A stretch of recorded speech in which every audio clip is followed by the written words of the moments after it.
All right, on this stage you start with your rifle downloaded to 5 rounds in the magazine. You engage each paper with 2 shots and the steel with 1. If you need to reload, you can, but you have a downloaded mag for that starting position. Then you move over here to this barrel, and you have a decision to make. From this barrel, there is a MGM spinner target downrange. You can spin the target with your rifle, or you can bypass this barrel entirely, move downrange to that table, put your rifle down, spin the spinner with your pistol, and then neutralize the plate rack. If you decide to use your rifle to spin the spinner, you still have to finish on the plate rack. Paint them with bullets and hate! Right, shooter, right? Nope.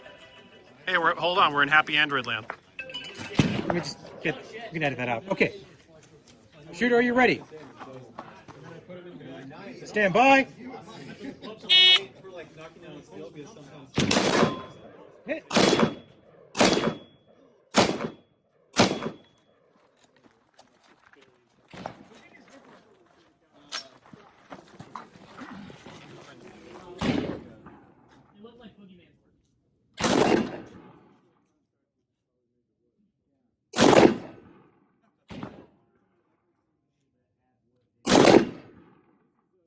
Over!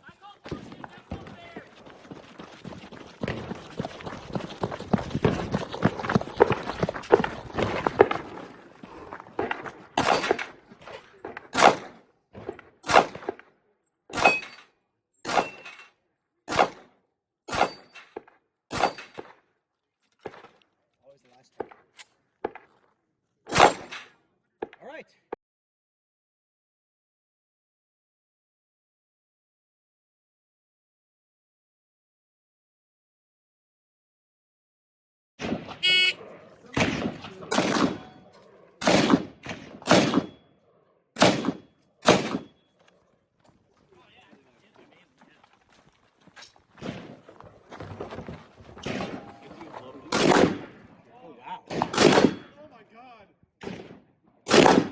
Over!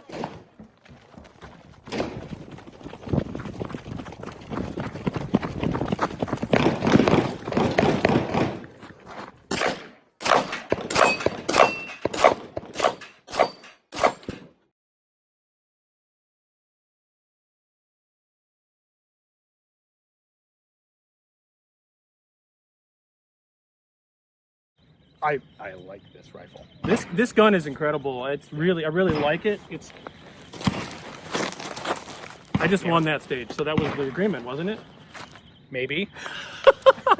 You know, let me say, it's a pleasure to come shoot a 2-gun match, and I know we love to shoot historical guns. And this is a historical gun, really. I mean, it's a reproduction, but it's still not up to snuff with what is modern. Not by a long shot. You can't adjust the sights. How you literally, well, you can't adjust it for windage, but the front sight is fixed. And you can't adjust it for windage dynamically. You set it and windage. Yeah. So that said, it was a absolute pleasure to shoot the match with this Retro AR10. It was fun, and we did well. And it wasn't. That was the best I've ever done on a spinner. Ever. 4 shots. 4 shots, clean. Yep. And I might not have needed the 4th. I don't know. Like, it might have been going over. I took the 4th shot because kill it. This is a point of contention between us once in a while. Are you willing to now concede that 6 o'clock hole has value? No. No, not at all. I still think it's the way. I would have rather shot that with a center hole. I prefer 6 o'clock. So I don't like center. I like 6. This gun lends itself to that, and I actually like it. Right. Yeah. With the way the sights are set up. Yeah. Which you saw on my spinner. Like the 6 o'clock hole for me was like, I was like, wow. So you cleaned that spinner in 3 shots. And it almost spun twice. Bottom, top, bottom. Yeah. And I did bottom, bottom, bottom, top. Yeah. Because the top was at the bottom. Correct. Because you kind of pushed it over. I was not about to try and push my own skill to switch back and forth like that. Not with the irons. I'm going to be conservative because I know I can get it in like 3 good hits. You know what's funny about this? This is an interesting stage in that every other stage today, we would have been better off with 5.56. Yeah. This stage, which has one that actually measures ballistic performance on the target, the spinner does that. This stage was better with 308. You know, and it will be interesting to see how this impacts our scores relative to the entire rest of the match. Yes. There are a lot of people here who are parring out with 5.56, not being able to spin that thing. Now let's be honest. We have spun, well, you have too, spun spinners with 5.56. once or twice, I think. I have. In fact, I spun one with the Philosophy. It's absolutely doable to spin the spinner with 5.56. What you have to do is generally get double taps. It helps a lot. You can do it without double taps, but it takes more time and more ammo, and you have to make those consistent hits. You can double tap a spinner at 50 yards almost as fast as this took it over in 308. If you're really solid and have a tuned gun. Right, but you have to be a better shooter to do it that way. Oh, you're top grade kind of stuff. So for the people in the audience to think, oh well, spinner, but the reality is you can do it with 5.56 for sure. Absolutely, you can. And we saw guys do it, and we saw guys do it with 7.62 by 39 as well. And we saw people do it with pistols. It's doable with all these things. Of course, that was closer. But that said, this is an instance in which the stage actually does measure ballistic performance, or terminal ballistics, if you want to even use the word on a steel target. But man, and this is going to bring us way up in the rankings. Makes a big difference. Yeah. It'd be neat if there were more ways, I should say, to measure that in matches. Yeah, it's a hard thing to do. Yeah, the spinner is one, knockdown targets are another, but you have to get it calibrated. Yeah. The spinner is not such a calibration problem. Right. We've had stuff where we shot stuff through barricades here, where we had wood in the way, or even there was one time we shot a match where I shot through an old dead tree, but that was just happened to be the case, and that was cool. But I wish we could do more of that, because there's a chance that sometimes matches, training, competition, whatever, can lend you to conclusions that aren't always 100% right. Right. I think 5.56 is still superior. I'd still take a 5.56 gun, frankly. However, that doesn't mean that it's always the conclusive answer. And when you do stuff like this, you can lend you to sometimes wrong conclusions. Yeah. But this was awesome. This gun from Brownells has been flawless. Yes. Yep. There's been zero issues with this gun. I think you had no malfunctions. Nothing. I've had no malfunctions. Everything has worked exactly as you wish. And every time I pulled the trigger when the sights are on the target, bink, the bullet hit the target. Bink. So if you're in the market for an AR-10 Retro AR-10, because obviously you're giving some stuff up here in terms of optics capabilities and such, and sight adjustment. Yeah. But let's be honest, it's pretty much centered up, and I didn't need to do a lot of adjusting. Yeah. So they are centered from the factory. If you're not worried about that stuff, I give this a glowing recommendation. If you want a cool Cold War retro rifle, you know what? It's something like $1,000, $1,200 for this. Somewhere in that realm. By the way, not a bad price for a brand new production 7.62 NATO semi-auto rifle. It's a freaking bargain. And your alternative is getting a semi-auto rebuild on a parts kit of an original one, which is going to cost you minimum $5,000. Now, people in the audience are going, oh, shills. Now, let's be honest. We said this in our review video. They did give us this rifle. Yes, they did. We did not buy this rifle. However, if you're a regular viewer of InRange, you'll know that just giving us a rifle does not give you a good review.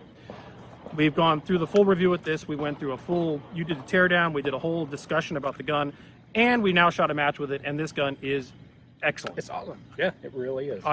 Glowing review. It makes me very happy to be able to have a gun that actually warrants that. Yeah. Like, I don't like failure. I like success, and this thing is great. We've had more than our share of new production guns on this channel that have been temperamental. Yeah, like weirdly so. Yes. Like, why would you send us something if it's not working? Strangely, stuff that we see other channels, not pointing fingers at all, but other people say, this is great, and then we use it and we don't have a problem. And I don't kind of understand why. Maybe it's just environment. Maybe we're just like bad luck omens. I don't know. But this one is not a bad luck omen. This gun's awesome. I love it. I absolutely love it. I will absolutely want to use this at other matches as well. You know, there are people who denigrate the furniture on that. Yeah. It is less expensive. It is cheap plastic. I'll just be right up front with that. It is. I don't care. Whatever. Don't care. It's an awesome rifle. It's better than if they had gone truly retro and put the original stuff on there. That would have been worse. Would have looked cool, but they would have been replacing it regularly because that stuff, the original stuff, all the time. As well as the original furniture, to replace it, you had to take the gun apart. Yeah, so on the Cuban pattern like this, and also the Sudanese ones, so here they've got a slip ring and a two-part handguard that comes off. On the original ones of this style, you actually had to remove the entire gas block assembly to slide the one-piece handguard off the front of the gun. When the handguard broke, because it will. So imagine that the original handguard wasn't free-floated, but it acted like a free-floated in that you had to take all this goodies off to get it on to do that, and it was fragile material. It was one of those ideas that was just a smidgen ahead of its time. Like the material strength wasn't quite there yet. But by replacing it with a clamshell and this little slip ring, which by the way looks the part. It looks a little cheapy, but it looks the part. And it was a smart change in the design so that the gun's practical for people like you and I to use it and not worry about it. Yep. So again, I know I'm saying this like a third or fourth time, but 2 thumbs up for the Brownells AR10. Yeah. BRN-10A. Now, in theory, they're making a B, which is going to be a lightweight. Yeah, a slightly different pattern. It'll have the black furniture. I don't remember exactly what other stylistic changes. I think it has a different muzzle device on it. Yeah. And a lighter profile barrel. So this one's a relatively heavy barrel under that handguard and then fluted.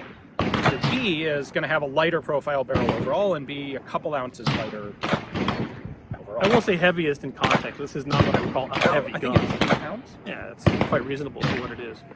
Yeah. Trigger's good. Nothing's been changed. It's all good to go. No, the trigger is actually quite nice. The weight's good. The handling's good. It works. Gosh, it's an AR. Huh. Shocking. Yeah, we come to this conclusion over and over and over again. So we both did really well in the match. We don't know the exact results yet, so you've seen them already on this video. I think maybe I took tack irons. I'm sure you took tack irons. You might have done quite well overall in the entire match. I think this last stage would be the one that would be the most definitive. Yeah. But it'd be really curious to see where I land up in the aggregate. We had like 63 shooters today. Okay. So I'd be curious to see how close to the top I got with this retro iron sight thing. Yeah. And you did very well too. I did. Yeah, I'm pretty happy with it. I was behind you by a total of something like 40 seconds. Yep. Going into this stage, I was 14 seconds behind you. Mm-hmm. And then you finished this in 36 with penalties, and I was 57. I had 1 minus 1. Yeah, 35. I was 57. So I lost about another 20 seconds. So 35 or 40 seconds. I'll be curious to see where we both landed up. So guys, you know, I did say Brownells sent us this gun for free, and we are thankful to them for that because it allows us to bring you this cool content. But what the Patreon supporters bought was all the 308 that we shot through this gun, not only in the review, but also in this match. And that's not a diminutive amount of cost. So Patreon supporters, the reason that we can do stuff like this is because of supporters like you. If you're not a Patreon supporter, please consider it. $1 and above makes a huge difference in what we can do with the range. And as I recall, Brownells is in our Buyers Club. Oh, yes! And if you sign up, if you're part of the Buyers Club, which is the Patreon at $5 a month. No, $3 a month, excuse me. That's right, it was $3. Three. You get a cool discount off of anything that you order from Brownells. In the Buyers Club, we have a list of a whole bunch of different manufacturers that have discounts for Patreon supporters $3 and above, so that's another thing, that's a good perk. There's different perks at different levels. If you can't support us on Patreon, please just, continue watching the channel. You can find us on all of our channels on InRange.tv and share with your friends. Thanks for watching. Thanks a lot.